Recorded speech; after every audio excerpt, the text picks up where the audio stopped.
Bon, bienvenue dans ce quatrième épisode, je suis vraiment toujours aussi heureuse de vous recevoir. Et aujourd'hui, je me suis dit qu'on allait parler d'un endroit où je vivote même depuis plus de 8 ans, ce sont les réseaux sociaux. J'avais vraiment envie de vous parler d'un sujet qui me touche à cœur, tout simplement parce que je l'ai expérimenté et j'ai vraiment envie de vous parler de choses que je connais et sur lesquelles je peux vous donner des conseils. Après, vous prenez pas, ça c'est vous qui voyez. Est-ce que il faut répondre aux haters sur les réseaux sociaux, selon vous? Selon moi, quand on est sur les réseaux sociaux, plus on va être en plus engagé, militante, plus on va avoir des sujets qui sont clivants, plus on va donner son avis et plus on va recevoir des commentaires qui sont pas toujours oufissimes sur les réseaux sociaux. On va avoir des gens qui sont haters, donc vraiment qui sont animés par la haine et qui vont venir faire des commentaires très méchants, qui vont venir critiquer, qui vont venir parfois provoquer. Et parfois vous avez des personnes, alors de votre métier, qui peuvent être dans le même courant que vous ou dans un courant opposé et qui vont venir aussi vous provoquer en commentaire. Est-ce qu'il faut répondre? Est-ce qu'il ne faut pas répondre? Dans un premier temps, on est envahi par la rage, par les émotions, par la colère. On a envie de se justifier, on a envie parfois de crier, de hurler, on a envie de publier plein de trucs, etc. Mon premier conseil, c'est ne faites rien. Oui, ne faites rien tant que vous êtes bouillonnant, bouillonnante, vraiment à chaud. Ne faites rien, vous risqueriez de le regretter.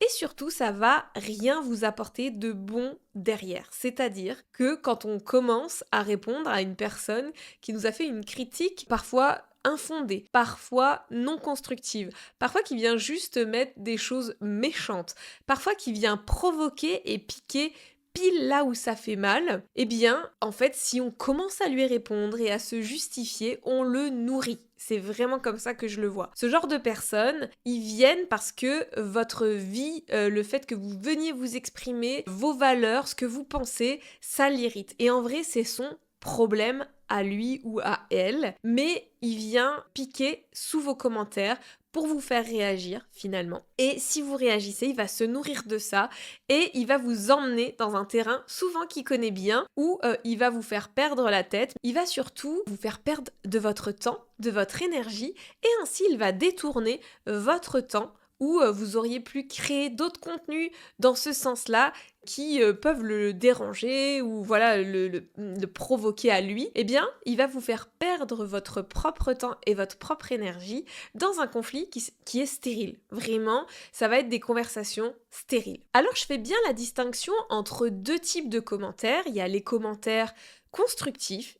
C'est complètement ok que certaines personnes ne soient pas trop ou pas du tout d'accord avec vous, mais ces personnes-là en général vont venir avec des arguments, une pensée construite et surtout quelque chose que les haters ou les provocateurs n'ont pas, c'est le respect. On peut venir dire, exposer son point de vue, dire qu'on n'est pas d'accord, pas tout à fait d'accord, ou qu'on n'est plus d'accord avec une personne qui ouvre un débat sur les réseaux sociaux, et c'est complètement ok, j'ai envie de dire, les réseaux sociaux c'est fait pour ça, pour donner son avis. Cependant, là on est sur de la critique constructive ou intelligente qui amène à un débat constructif et intelligent parce que je trouve que c'est hyper important de rencontrer dans la vie ou sur les réseaux des personnes qui sont pas d'accord avec nous, que ça soit pas du tout ou pas tout à fait, parce que ça nous force aussi à nous poser des questions et à réfléchir et peut-être à mieux construire notre propre réflexion. Et à côté de ça, il y a les commentaires qui sont provocateurs, qui sont stériles, qui sont pas constructifs et ceux-là, il ne faut absolument pas y répondre. Ce sont des commentaires qui vont vous faire du mal, qui vont vous embarquer dans des conversations qui vont vous faire perdre énormément de temps et qui ne vont rien vous apporter. Le truc qu'il faut comprendre, c'est que les personnes qui viennent critiquer de façon non constructive ou qui viennent provoquer, elles ne viennent pas pour que vous leur donniez des justificatifs et pour que vous réussissiez à les convaincre. Ces personnes-là ne veulent pas être convaincues. Ces personnes-là veulent vous embêter, vous faire perdre votre temps. Donc surtout, ne leur donnez pas ce qu'elles veulent. Mon conseil, si un commentaire est méchant ou une critique est pas constructive ou qu'il y a de la provocation, franchement, supprimez. Supprimez ce commentaire. Ce que je trouve vraiment chouette, c'est de pouvoir garder le contrôle sur nos propres réseaux et d'être vraiment la chef et de se dire, ok, toi, t'es venu déballer ton caca dans mes commentaires, clic, tu n'existes plus. Tu vois, tu as perdu du temps pour ce commentaire et moi, il me suffit de moins d'une seconde pour faire disparaître ce pourquoi tu as mis du temps et ça vous redonne le pouvoir. Et ça, c'est très important.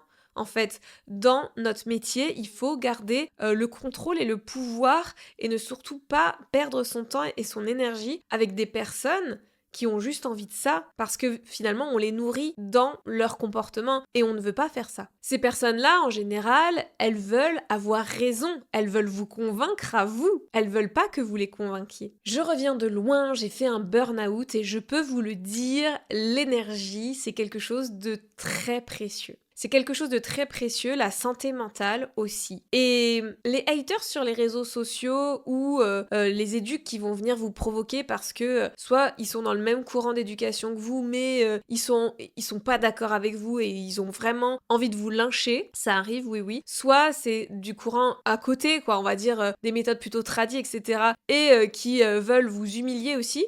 Personnellement, par exemple, moi, on a pris des vidéos que j'ai faites et on les a mis sur des réseaux sociaux, sur Facebook, sur des groupes Facebook, et on m'a menacé, des gens ont rigolé en fait, de me faire tourner au bout d'une laisse, accrocher à un collier torcatus et de me pendre finalement, ce qui est extrêmement violent, mais ne pas donner suite à cette débilité, c'est juste leur faire comprendre qu'ils n'ont aucun intérêt pour nous, voilà. Et c'est des personnes qui malheureusement n'ont pas envie d'être convaincus, ils ont juste envie d'être méchants. Donc il ne faut pas nourrir la méchanceté, il faut l'ignorer, et je pense que l'ignorance a beaucoup plus de pouvoir qu'on ne l'estime. L'énergie, c'est précieux. Et l'énergie, il vaut mieux la mettre dans quelque chose qui va servir à la cause, qui va servir à nos valeurs, qui va servir à notre travail, et aussi qui va servir à notre vie personnelle. Hyper important de garder cette énergie et de pas se faire ronger par la colère avec des gens qui vont nous embêter à l'extérieur. Surtout, il faut mieux garder son énergie pour construire des belles choses, pour partager, pour rendre le monde meilleur, que pour se défendre. Et si on se sent attaqué et qu'on répond, ça donne l'impression qu'on a besoin de se justifier. Or, on n'a pas besoin de se justifier. On fait des choses, on sait pourquoi on les fait. Les gens qui vous suivent savent pourquoi vous les faites. S'ils comprennent pas, ils vous poseront des questions constructives. Les gens qui vous attaquent n'ont pas besoin de justification. La seule chose qu'ils veulent vous prendre, c'est quelque chose d'extrêmement précieux, votre temps et votre énergie. Il y a aussi les éducateurs qui viennent de courants différents, comme des méthodes traditionnelles, qui cherchent à venir vous titiller pour vous déstabiliser, pour vous décrédibiliser. Ne rentrez pas dans les débats. Les réseaux sociaux ne sont pas les lieux de débat pour les méthodes éducatives. S'il doit y avoir des endroits pour débattre de ça, il faut que ça soit fait dans un cadre respectueux. Or, s'ils utilisent des armes comme la provocation, la haine, l'appel à la haine, etc., ce n'est pas fait dans un cadre respectueux, ce ne pourra pas être un débat utile. Ça sera vraiment une petite guéguerre pour le coup, on pourra le dire. Si on veut un débat safe, sécure, il doit être fait dans un cadre spécifique. On pourra éventuellement faire un autre épisode de podcast, vous pouvez me le dire en commentaire sur les réseaux ou sous ce podcast si ça vous intéresse, mais c'est complètement quelque chose qui peut être fait, de vous expliquer comment on peut proposer des débats intéressants et pertinents tout en étant sécure pour tout le monde. Alors mon conseil, si vous êtes sur les réseaux sociaux et que vous souhaitez soutenir et continuer de parler de ce qui vous tient tellement à cœur, que ce soit les animaux, l'éducation positive ou les deux ensemble, alors continuez de le faire. Continuez de faire du contenu pédagogique, continuez de prendre la place sur les réseaux sociaux, d'expliquer, continuez de montrer votre travail, continuez de vous former et de former les gens. Et continuez à accompagner avec bienveillance les humains qui ont envie de mieux comprendre leur chien, de mieux comprendre l'éducation positive.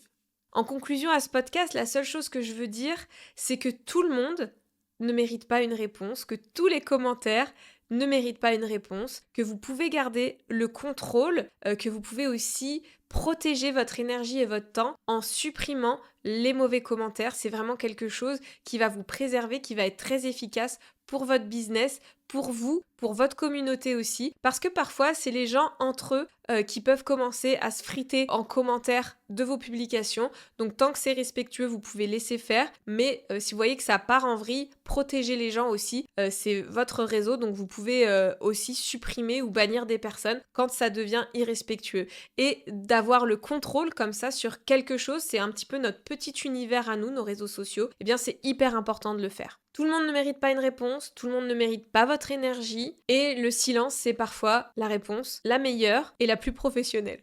N'oubliez pas que votre objectif, ce n'est pas de gagner des débats. Votre objectif, c'est de continuer d'aider des humains et des chiens dans l'éducation positive, dans la vie de tous les jours. Et ça, c'est important de le garder en tête.